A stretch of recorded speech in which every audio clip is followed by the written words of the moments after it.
Jammu and Kashmir के assembly election को लेकर चीफ इलेक्शन कमीशन ने जो बातें की उसके हवाले से महबूबा मुफ्ती साहिबा का भी इस पे बहुत बड़ा बयान आया है। आपको बता दूं, यहां पर तमाम जो पॉलिटिकल पार्टीज है इन सब पार्टीज ने मुलाकात की थी चीफ इलेक्शन कमीशन से। उसमें पीडीपी भी थी और तमाम दीगर जो पार्टीज थी वो भी यहां पर नेशनल कॉन्फ्रेंस और दीगर जो पार्टीज थी कांग्रेस, पीडीपी, बीजेपी, सब पार्टी यहां पर जो थी उन्हें मुलाकात की थी श्रीनगर में इलेक्शन कमीशन से।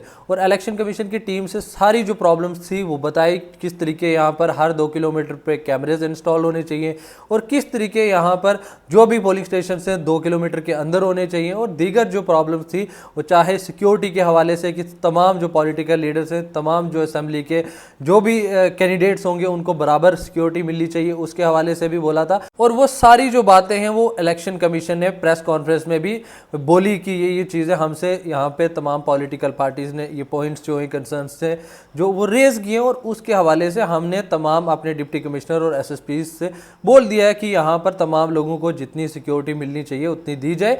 उसके हवाले से भी बोला और उधर यहाँ पर उनने ये भी बोला कि हम हर 2 किलोमीटर पे एक पोलिंग स्टेशन बनाएंगे और ये भी बोला कि हम यहाँ पर तमाम पोलिंग स्टेशन पे सीसीटीवी कैमरास भी इंस्टॉल करेंगे। और यहाँ पर चीफ इलेक्शन कमीशन ने बोला है कि हम दिल्ली जाएंगे और यहाँ के सिक्योरिटी कंसर्न्स को देखेंगे और हम यहाँ पर जम्मू एंड कश्मीर की असेंबली इलेक्शन की जो डेट है वो भी अनाउंस कर देंगे।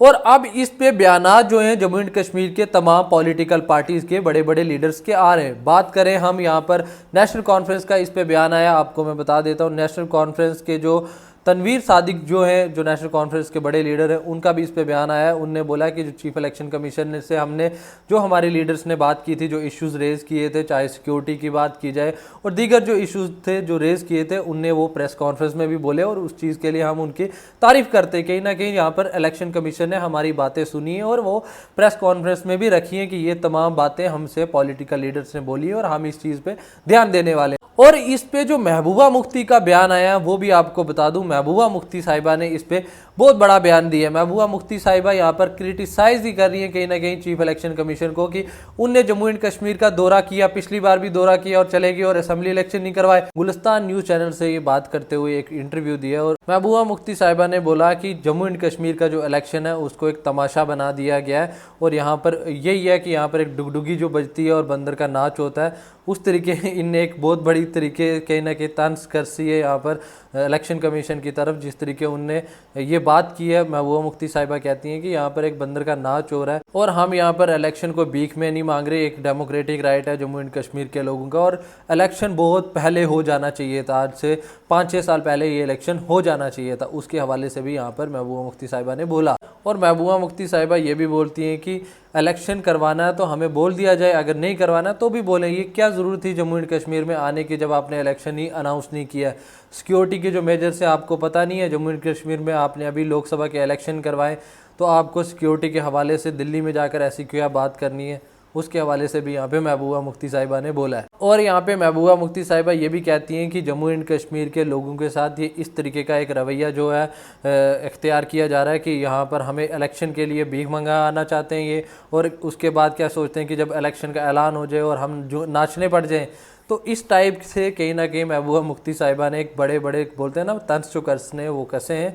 और महबूबा मुफ्ती साहिबा का ये बयान आया है जब chief election commission Jammu and Kashmir के दौरे पे आए और उन्हें प्रेस कॉन्फ्रेंस की और इसमें इलेक्शन का जो डेट है वो अनाउंस नहीं की। उन्होंने बोला कि दिल्ली जाके हम सिक्योरिटी मेजर्स हैं वो देखेंगे, उसके बाद यहाँ पर हम बहुत जल्द इलेक्शन भी जो है अनाउंस कर देंगे। कहीं ना कहीं महबूबा मुफ्ती साहिबा ने अटैक किया है इलेक्शन कमीशन के जो जम्मू एंड कश्मीर के दौरे पर आए और यहाँ पर ऐलान नहीं किया। और यहाँ पर इनने बोला कि क्या जम्मू एंड कश्मीर के लोग अब मतलब भीख मांगे इलेक्शन के लिए, ये क्या चाहते हैं हमसे। कहीं ना कहीं महबूबा मुफ्ती के बड़े अटैक जो है चीफ इलेक्शन कमीशन की तरफ हुए। और मुझे लगता है कि महबूबा मुफ्ती साहिबा का ये बयान बनता नहीं था, क्योंकि चीफ इलेक्शन कमीशन ने यहाँ पर तमाम जो पॉलिटिकल पार्टी से भी मुलाकात की, तमाम लोगों से मुलाकात करके जम्मू एंड कश्मीर के लोगों को कॉन्फिडेंस दिलाया कि 30 सितंबर से पहले एक सुप्रीम कोर्ट की डेडलाइन है ही है, पर यहाँ पर जल्दी इलेक्शन करवाने के लिए इलेक्शन कमीशन का दौरा हुआ और एक टाइप से 100% श्योरिटी है कि जम्मू एंड कश्मीर में असेंबली इलेक्शन होंगे।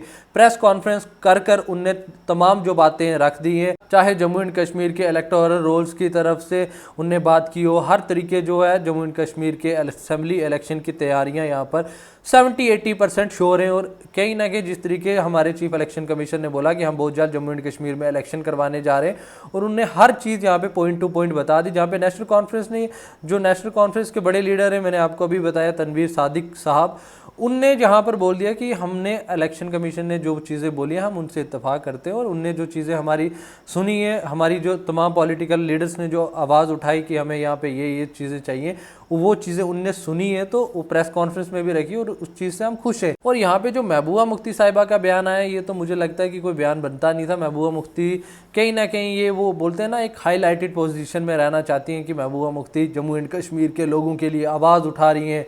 जम्मू एंड कश्मीर के जो इलेक्शन है हुए नहीं हैं, जमहूरी हक के, वो उसके हवाले से महबूबा मुफ्ती जी आवाज़ उठा रही है। पर आपको बता दूं, पीडीपी का अभी जो जम्मू एंड कश्मीर में हाल है, जिस तरीके जम्मू एंड कश्मीर के पार्लियामेंट इलेक्शन हुए, एक भी सीट नहीं जीती है पीडीपी ने। लोकसभा के इलेक्शन में not even a single seat, यहाँ पर महबूबा मुफ्ती साहिबा खुद लड़ गई और यहाँ पर उनने यहाँ पर इलेक्शन हार दिया। और आप ये सोचे जम्मू एंड कश्मीर में लोकसभा की सीट कितनी है पीडीपी के पास? 0। और यहाँ पे महबूबा मुफ्ती साहिबा के आगे असेंबली इलेक्शन आ रहे हैं, तो उनके लिए यहाँ पे महबूबा मुफ्ती साहिबा को हाईलाइटेड रहना है। जिस तरीके बार बार प्रेस कॉन्फ्रेंस हो रही है और कहीं ना कहीं महबूबा मुफ्ती साहिबा अपनी पीडीपी को रिवाइव करने की कोशिश कर रही है। वो तमाम जो बड़े लीडर्स जो पीडीपी को छोड़कर चले गए थे, वो भी अब वापस आ रहे हैं। कहीं ना कहीं उनने पता नहीं यहाँ पर पीडीपी में क्या ऐसा देख लिया। पहले तो ये सब बोलते थे कि पीडीपी ने हमारे जम्मू एंड कश्मीर के लोगों के साथ एक धोखा किया, किस तरीके इन्हें सरकार बना ली बीजेपी के साथ, और उसके बाद जम्मू एंड कश्मीर के जो 370 है वो टूट गया। और ऐसे बड़े बयान जिन लीडर्स के आ रहे थे, वो भी यहाँ पर पीडीपी में वापस जाते हुए दिखाई दे रहे हैं। और यहाँ पे महबूबा मुफ्ती साहिबा पीडीपी को रिवाइव करने की कोशिश कर रहे हैं। जो आप समझ लें, जब 370 टूटा था, जो एकदम पीडीपी खत्म हो गई थी, जिसकी अभी जम्मू एंड कश्मीर में एक लोकसभा सीट नहीं है, पार्लियामेंट इलेक्शन में बुरी तरीके जो हारे, वो अब अपनी पार्टी को रिवाइव करने की कोशिश कर रहे हैं। और आगे असेंबली इलेक्शन होगा, मैं आपको बता देता हूँ, ये पार्टी जो है 5 से 6 सीटें भी ना ले नहीं पाएगी। जम्मू एंड कश्मीर के असेंबली इलेक्शन की मैं आपको बता रहा हूँ, पीडीपी यहाँ पर 5 से 6 सीटें भी नहीं ले पाएगी। चाहे यहाँ पर जो लीडर्स पीडीपी को छोड़ कर गए थे वो अब वापिस आ जाए, जो मर्जी कर लें। यहाँ पर पीडीपी असेंबली इलेक्शन में नॉट इवन 5 और 6 सीट जो है वो भी नहीं ले पाएगी। बहुत मुश्किल हो जाएगा यहाँ पर महबूबा मुफ्ती का भी। और आपको बता दूं, अभी जो पीडीपी की सिचुएशन है जम्मू एंड कश्मीर में लोग इन्हें, वो जो 370 से पहले इनका जो रवैया था, जब इनकी सरकार थी जम्मू एंड कश्मीर में बीजेपी के साथ, जो इन्हें सरकार बनाई थी, तब जो महबूबा मुफ्ती का रवैया था, वो लोगों की तरफ जो रवैया था, वो आज रवैया यहाँ पर महबूबा मुफ्ती का, यहाँ पर जो बीजेपी है या फिर सेंटर सरकार है उसकी तरफ वही रवैया। और जब इनकी सरकार थी यहाँ पर जम्मू एंड कश्मीर में बीजेपी के साथ, तब इनका रवैया जो था जम्मू एंड कश्मीर के लोगों की तरफ यही रवैया था। तो कहीं ना कहीं वो लोग जो हैं वो चीज़ें नहीं भूलें। उसी के लिए यहाँ पर लोकसभा के इलेक्शन में महबूबा मुफ्ती साहिबा की एक भी सीट जो है नहीं आई है, और आगे असेंबली इलेक्शन में भी इनका बुरा ही हाल होने वाला मुझे लगता है। जिस हिसाब से लोग अभी भी महबूबा मुफ्ती साहिबा को एक्सेप्ट नहीं कर पा रहे, महबूबा मुफ्ती साहिबा की जो पीडीपी है इसको एक्सेप्ट नहीं कर रहे, क्योंकि 370 जो टूटा है उससे पहले सरकार किसकी थी?